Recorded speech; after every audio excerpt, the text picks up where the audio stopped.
Greetings and salutations, everyone. My name is Pastor Kevin Haug, and I'm a ELCA pastor in Fredericksburg, Texas. And I would like to take a little bit of time to review a book with you today. The book is titled The Surprising Rebirth of Belief in God: Why New Atheism Grew Old and Secular Thinkers Are Considering Christianity Again, by Justin Brierley.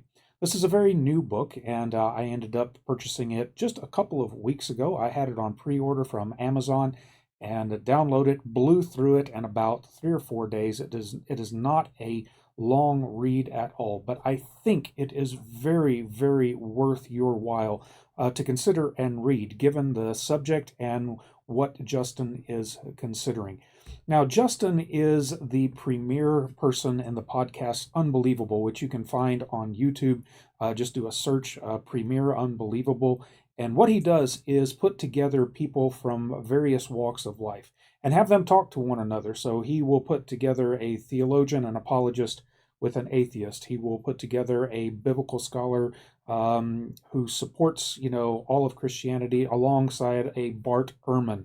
And have them debate and talk with one another. He's had Jordan Peterson on there to visit with other atheist professors and psychologists, just a wealth of scholars and people that he has conversations with from time to time. And they tend to be very good and very beneficial if you take some time to listen to them.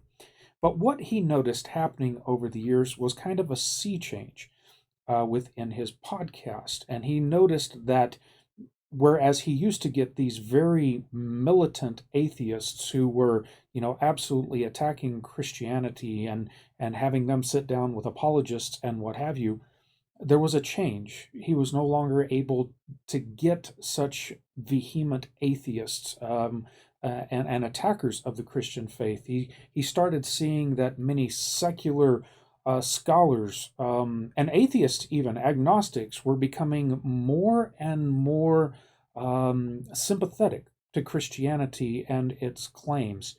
And he goes and talks about that in the book. And so just a couple of points of what is in there, hopefully to whet your appetite, to give you an opportunity to maybe check it out. But he begins with this concept of what was going on in the Enlightenment, kind of the secularization of the Western world.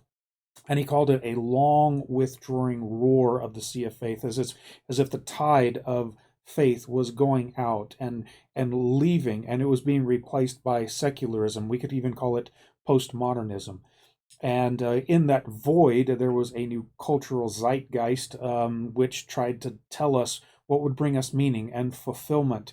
And of course, that was spearheaded and probably at its apex brought to the forefront by the new atheist movement, of course, which was led by the quote-unquote four horsemen of new atheism: Richard Dawkins, Daniel Dennett, Christopher Hitchens, and Sam Harris.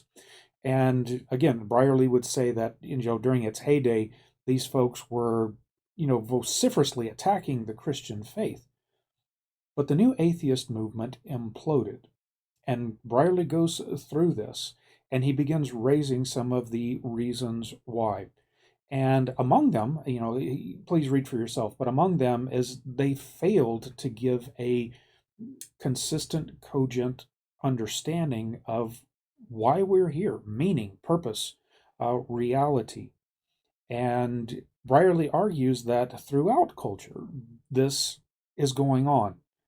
And even within certain movements that we might call woke, there is hardly any sense of meaning and purpose, along with redemption, along with forgiveness, along with being able to bring a cohesive whole to society, which the Christian faith actually provided the foundation for in the Western world. Again, Brierly will go into that in much more depth than I will here.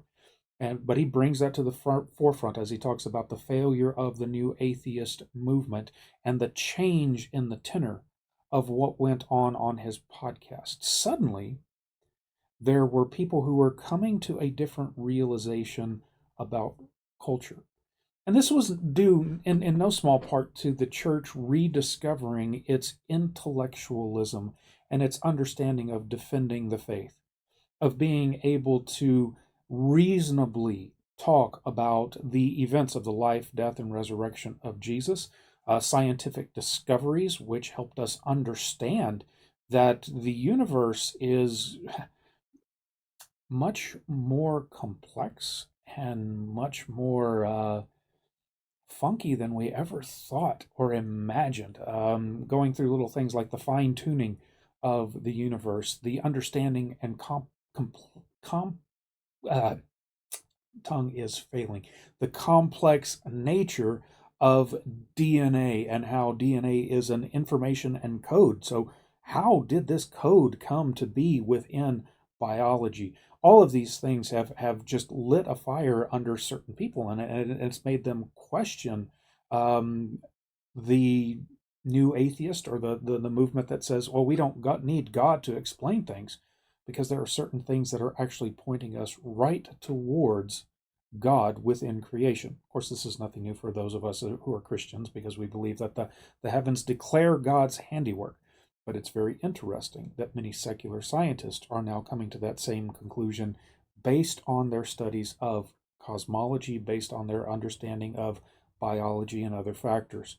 And so that's led to a great awakening within science, but not only within science, but also within psychology, within entertainment, within journalism, within art. Folks are coming to this understanding that there is a deeper sense of meaning, there is a deeper sense of purpose, that the secular postmodern underpinning worldview is not even coming close to grasping. Also, on the moral front, there are things that are going on that are just mind boggling. And again, Brierly ties that in to the fact that the Christian worldview has diminished.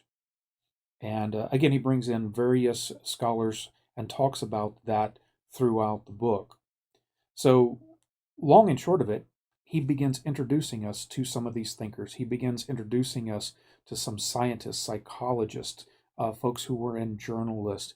You may recognize some of the names like Jordan Peterson, like Francis Collins, and many, many others. Again, he will lay those out for you in the book.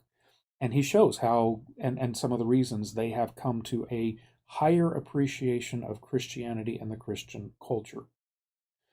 Long and short of it, what Brierly is beginning, he thinks that he sees, is a sea change. That the tide may be starting to roll in, that it has reached its apex, and that it is coming back in. And he ends with some advice for the church. How can we be prepared if this sea change occurs? What do we need to have as far as our ducks being in a row to accommodate and listen to and address this cultural shift that may be going? Overall, I found this book to be extremely hopeful. I found this book to be extremely encouraging for those of us who have been concerned about the decline of the church. And I think that if you read it, you too will be encouraged, and you will find a lot of helpful insight into how we need to prepare for this future ahead of us. Thank you for your time. Again, I hope you enjoy the book. Take care. God bless you.